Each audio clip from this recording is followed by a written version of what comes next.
실제로 겪었던 실화괴담들. 첫 번째 이야기, 아무 물건이나 주워오면 가족이 위험해진다. 우선 물건을 주워오지 마.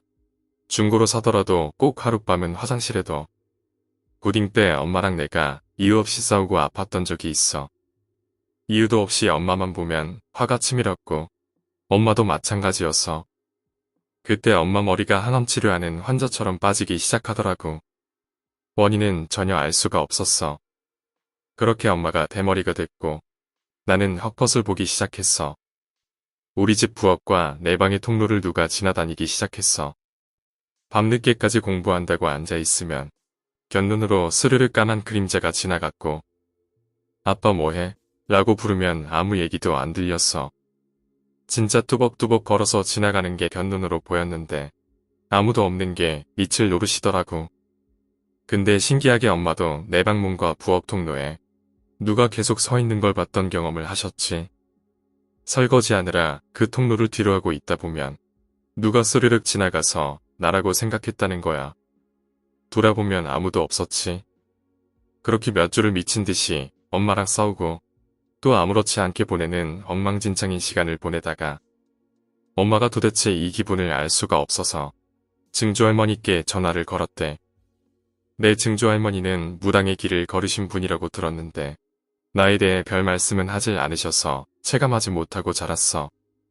어쨌든 증조할머니는 엄마에게 너 뭐를 주워온 거니? 수막대기가 보이는데 그거 얼른 버리고 집에 소금 뿌려라 라고 하셨대.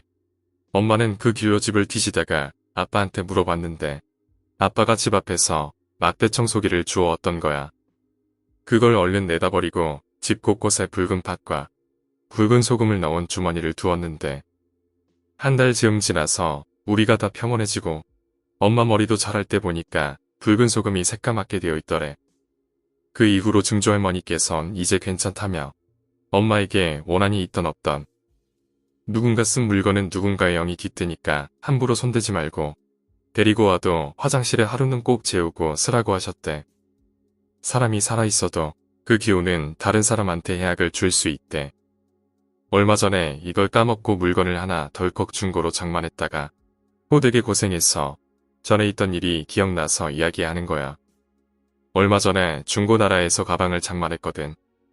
그날 유난히 피곤해서 가방을 거실에 두고 잠이 들었는데 꿈속에서 화장실이랑 현관문 사이가 열발자국 되는 집인데 바싹 마른 여자가 배가 아프다고 하면서 기어다니더라고. 근데 그걸 보는 내가 숨이 막히고 미치겠는 거야. 왜 저렇게 아파하지라고 생각하면서 나는 숨을 못 쉬고 있었지. 그런데 화장실에서 아빠랑 비슷하게 생긴 사람이 나오더라고.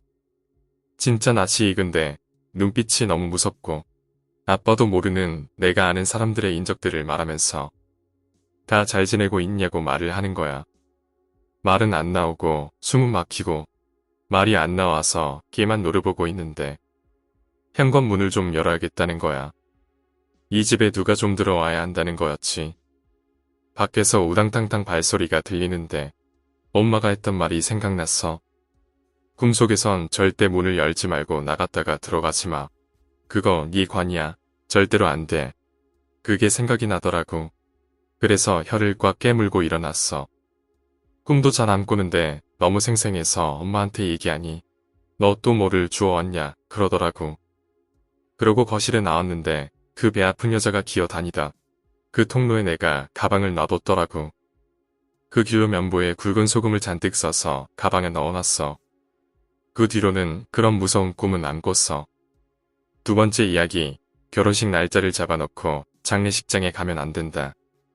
말 그대로 결혼식 날을 잡아놓고 장례식장 가면 안 되는 이유에 대해서 말해보려고 해요. 우리 가족의 실화입니다. 때는 제가 엄마 뱃속에 있던 시절. 부모님은 결혼식 날짜를 잡고 나서 제가 생겼다는 걸 알았대요. 전 내가 생겨서 결혼했지 라고 추궁하지만 항상 아니라고 하십니다. 그렇게 결혼 준비를 하던 중 아버지 친구분 부모님이 돌아가셨다는 소식을 듣게 됐대요. 중학교 때부터 알고 지내던 친구라 아주 막역한 분이셨어요. 부모님도 아는 사이였죠. 그런 친구의 부모님이 돌아가셨으니 당연히 장례식장에 참석해야겠죠.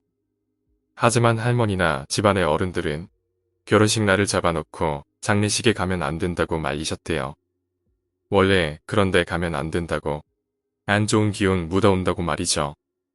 하지만 우리 아버지는 그런 거 신경도 안 쓰는 사람이라 결국 장례식장에 갔다고 해요. 가서 친구분을 돕기도 하고 그렇게 장례식장에 갔다 돌아와서는 문 앞에서 소금을 뿌렸대요. 그런데 일은 얼마 지나지 않아서 벌어졌어요. 그 당시 아버지는 건설업을 하셨습니다. 평소처럼 일하던 도중 아버지가 전기에 감전된 거예요. 고압전류가 아버지 손을 타고 들어와서 손으로 나갔다고 해요. 만약 전기가 나가지 않거나 뇌에서 터졌거나 하면 바로 죽었을 수도 있는 상황이었죠. 아버지는 전기에 감전되자마자 주마등처럼 할머니와 어머니 그리고 뱃속에 있는 제가 생각났대요. 그렇게 쓰러지셨고 할머니와 어머니는 곧바로 병원에 가셨대요. 다행스럽게도 아버지는 죽을 위기에서 벗어났지만 모든 병원에서 손가락을 잘라내야 된다고 했대요. 엄청난 고압전류였기 때문에 살아난 것 자체가 기적이라고 말했죠. 하지만 할머니와 어머니는 아버지의 손을 포기할 수가 없었어요.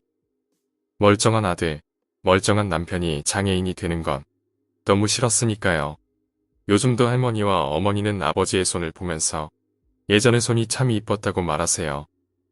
그래서 여기저기 병원을 가봤는데 딱 한 군데 병원에서 손 살리기를 시도해보자라고 해서 수술을 했고 허벅지 안쪽에서 살을 뜯어 손가락에 이식하셨대요.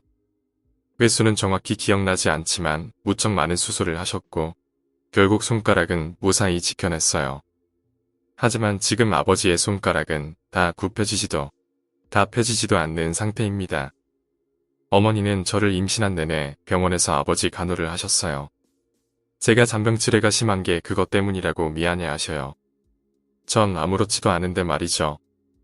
아버지는 이제 결혼식 날을 잡고 장례식장에 가는 게 아니라고 말하세요.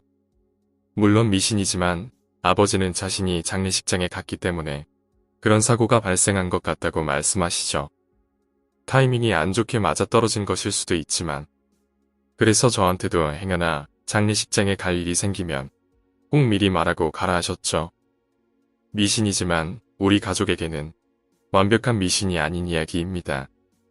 미신이라고 해도 그것을 하고 난 뒤에 어떤 상황이 발생하면 믿게 되는 것 같아요. 하지 말라는 걸 굳이 할 필요가 없는 것 같기도 하고. 아무튼 지금 우리 아버지는 건강하십니다. 날이 추워지면 수술한 손가락이 아프다고 하시지만 말이죠. 오늘 이야기는 여기까지입니다. 오늘 이야기가 재미있으셨다면 구독과 좋아요, 댓글 부탁드립니다. 댓글은 저에게 큰 힘이 됩니다. 감사합니다.